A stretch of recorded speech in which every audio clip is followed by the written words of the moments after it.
A scandal within a cherished community organization can derail that organization's future. It can destabilize trust, funding, and support. The YMCA in Plattsburgh is just getting on that road to rebuilding trust and moving forward after a child abuse scandal at its daycare center. That's today's story of the day. Support for Story of the Day comes from the Clarkson School, offering advanced high school-age students the opportunity to start college early at Clarkson University. clarkson.edu/TCS. Hey, I'm David Sommerstein. It's Friday, August 21st. First up, we have more details today about a plot to blow up the state capitol in Albany. Federal investigators filed a terrorism charge against an Albany woman named Jessica Bowie. Court documents allege she pledged allegiance to the Islamic State. Samuel King with the New York Public News Network filed this story on NPR's Morning Edition this morning. The New York State Capitol sits as a stone and granite fortress atop a hill in Albany. Federal authorities allege 35-year-old Jessica Bowie plotted for weeks to destroy as much of it as she could and kill people inside. Craig Tremaroli, a special agent in charge of the FBI's Albany office, he says Bowie pledged allegiance to the Islamic State earlier this year and that investigators used her social media accounts to determine that she was a threat. She conducted surveillance at the Capitol at least 5 times, taking dozens of photos.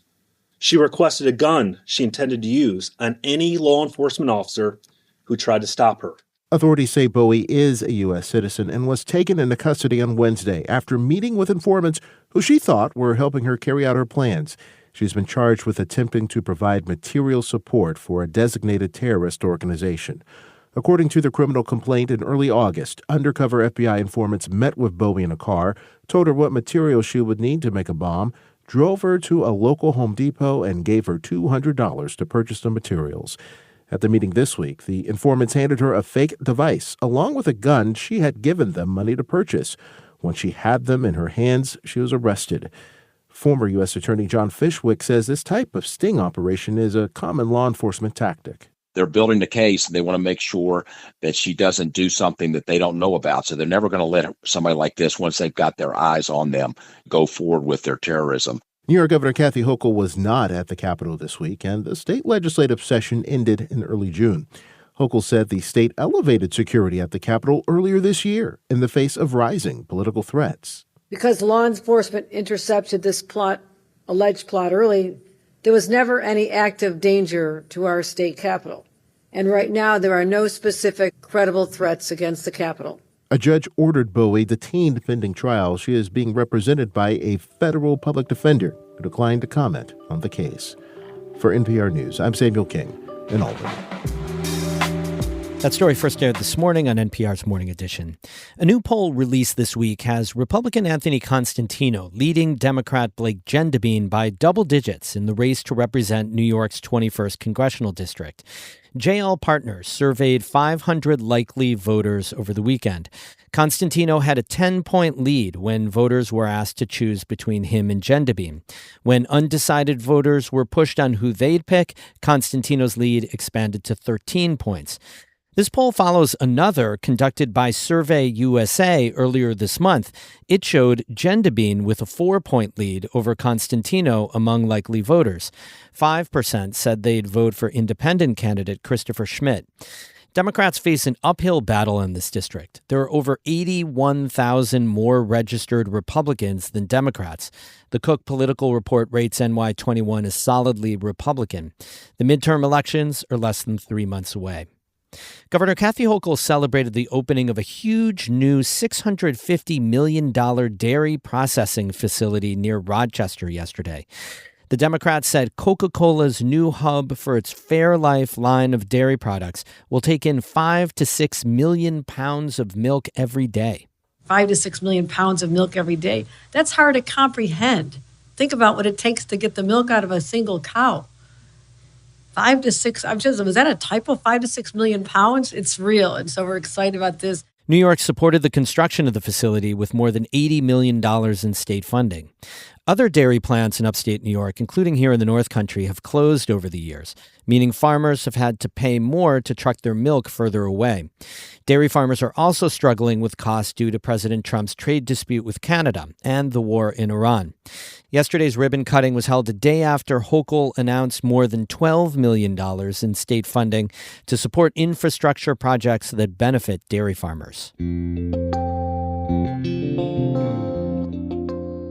Earlier this year, the Plattsburgh YMCA's Bright Beginnings Child Care Center was shut down after child abuse claims. For many, it shattered trust in a long-standing community organization that serves thousands of people in the North Country. It also sparked questions about the fate of a huge project to relocate and modernize the Y's main location. The YMCA's board met for its annual meeting yesterday, and Kara Chapman reports how it plans to move the organization forward. Things were looking good for the Plattsburgh YMCA. The staff and board were energized. The state assembly speaker delivered a $4.5 million check to help renovate a new home. That all changed this past March when the state revoked Bright Beginnings Child Care Center's license. That happened after complaints of physical abuse and inappropriate discipline by staff there were substantiated. State police have said multiple children between ages 1 and 2 were physically abused and that employees knew and failed to report it. At the YMCA board's annual meeting, board member Rochelle Gregory said what happened deeply affected children, families, employees, volunteers, and the broader community. She said that included the board itself. There were many tears, many sleepless nights, and an unwavering sense of responsibility to the children, families, and community we serve. The board fired several employees and leadership staff and brought in an interim CEO.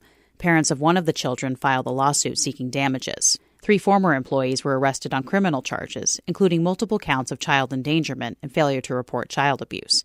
Bright Beginnings was shut down for 2 months and reopened in May to families who'd already been enrolled and needed child care. This summer, the board rebranded it as the Early Childhood Development Center. They brought on a new director with more than 2 decades of experience in the field. But there's still more work to be done. The board next plans to hire an independent investigator to look into what happened at Bright Beginnings. That includes examining the Y's oversight, internal communications, decision-making, and response.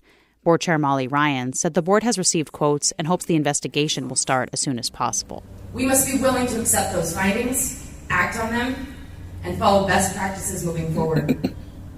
We cannot change the past, but we can become a stronger, more accountable organization. There are also plans to renovate the child care center. The Y is repurposing leftover COVID funding for safety improvements and changes aimed at making the building more welcoming. That work is expected to start before the end of the year. Something else expected to move forward in the coming months is the long-awaited renovation of the former CVPH Wellness Center. The Y acquired the facility several years ago, with plans to relocate its primary location there after more than a century in downtown Plattsburgh. The organization has amassed $12 million in community donations and state and federal funding. That's still short of the overall project's almost $20 million price tag. Ryan said, rather than waiting to bring in the rest of the funding, the Y is moving forward in phases. She said this approach could end up costing more down the road, but allows the project to finally move forward without the organization taking on millions in debt. If you were looking for a house and you want a 4-bedroom house and you can only afford 3, you build the 3-bedroom house. And then you build on responsibly when resources are available. The $12 million is expected to cover priority pieces of the project. Those include renovation of the facility's existing pool, more cardio space, and more space for children and teens. The Y plans to hold a ceremonial groundbreaking in mid-October, with the actual construction slated to start in December. The building, sans the second floor, is expected to open for members a year from now. Another major next step is picking the Plattsburgh YMCA's next leader. Former CEO Justin Ein was among the employees fired in the wake of the child abuse allegations earlier this year. An interim CEO has been overseeing the organization for months. Ryan said she expects the board will move forward on starting the search for a permanent replacement at its next meeting in September. Even with all the actions the Y is taking, Ryan said nothing will ever be enough to restore community trust after the alleged abuse at Bright Beginnings. I'm a parent. I can't even imagine what those families have gone through. So nothing I can say or do is going to be enough to take back what has happened. But we do have a purpose in this community, and we have a need in this community, and it's our job to fulfill the needs of our community. In the meantime, the cases against the 3 former Bright Beginnings employees continue to move forward in Plattsburgh Town Court. The Clinton County District Attorney's Office said Thursday that there were no new updates related to the case. Kara Chapman, North Country Public Radio, Plattsburgh. We have more news all the time and through the weekend on our website, ncpr.org. Music today by Lost in Beijing of Keane and Evan Veenstra of Gananoque, Ontario. Have a great weekend. I'm David Summerstein, North Country Public Radio.